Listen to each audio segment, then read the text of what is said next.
చెప్పి మోసం చేసిన మనుషులు, రైతులని నిలువ ముంచిన మనుషులు, ప్రాజెక్టుల మీద పేరు మీద రీడిజైన్ పేరు మీద కమిషన్ల కోసం ప్రాజెక్టులు కట్టి దోసుకున్న చరిత్ర వీది.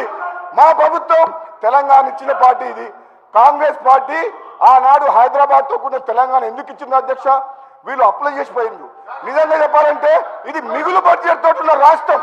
మనమే ఒక 10 రాష్ట్రాలకు అప్పిచ్చే పరిస్థితిలో ఉండే అటువంటి రాష్ట్రాన్ని అప్పుల పాలు చేసిన పోయిన గణిత చరిత్ర వీళ్ళది. మనకు అప్పులు ఎందుకు చేయాలి చరిత్ర? మనకు హైదరాబాద్ నగరం ఉంది, బోలెడంతా ఆదాయం వస్తుంది. ఈ ఆదాయంతో తెలంగాణను అభివృద్ధి చేసుకోవచ్చు. వీళ్ళు స్వార్థం కోసం అప్పులు చేసి తెలంగాణ రాష్ట్రాన్ని అప్పులు చేసింది.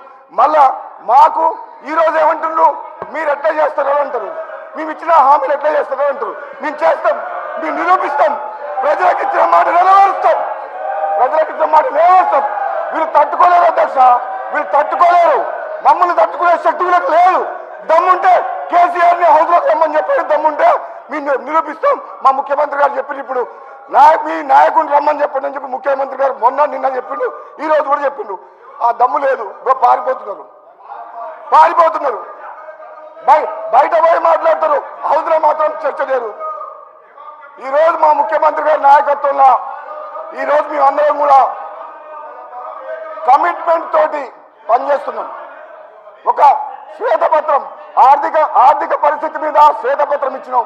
కృష్ణా వాటర్ దోపిడీ మీద చర్చ చేసి ప్రజెంటేషన్ ఇచ్చినాం. గోదావరిలో కోసం జరుగుతుంది, మేడిగడ్డకు ముఖ్యమంత్రి గారి నాయకత్వంలో అందరం పోయి చూసి వచ్చినాం.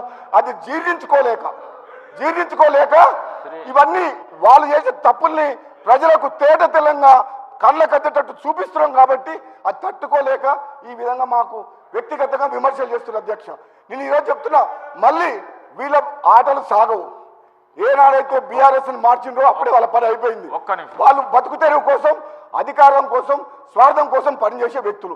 ఆనాడు తెలంగాణ సెంటిమెంట్ రెచ్చగొట్టి రేవంత్ రెడ్డి గారు అన్నారు, నిన్న అమాయకులను చంపి పిల్లల్ని చంపిన పాపం మీకు ఉసురు తగులుతుందని చెప్పి వాళ్ళ కుటుంబం లక్షల కోట్లు దోసుకున్న అధ్యక్ష. ఆ పాపం ఎవరో త్యాగం చేస్తే త్యాగాల పునాదం మీద ఏర్పడ్డ తెలంగాణలో ఒక కుటుంబం బాగుపడి లక్షల కోట్లు దోసుకున్న చరిత్ర వాళ్ళది. అది తెలంగాణ ప్రజలు 2 సార్లు తప్పు చేసినామని గమనించి ఈరోజు గ్రహించి మళ్ళీ తెలంగాణ ఇచ్చిన కాంగ్రెస్ పార్టీకి పట్టం కట్టిన అధ్యక్ష. ఇది పేదల ప్రభుత్వం, పేదల రాజ్యం, పేదల కోసం పనిచేస్తుంది. ఈరోజు మమ్మల్ని మా లోపల చీలిక తీసుకొచ్చి నన్ను రెచ్చగొడతారు. నీకేం కాలేదా అంటారు, ఇంకోటి దగ్గర పోతారు, నీకేం రాలేదా అంటారు. ఎంతసేపు మనం చీల్చి మళ్ళీ అధికారం రావాలని కుట్ర చేస్తున్నారు అధ్యక్ష. కానీ వాళ్ళ పప్పులు ఉడుకోవు.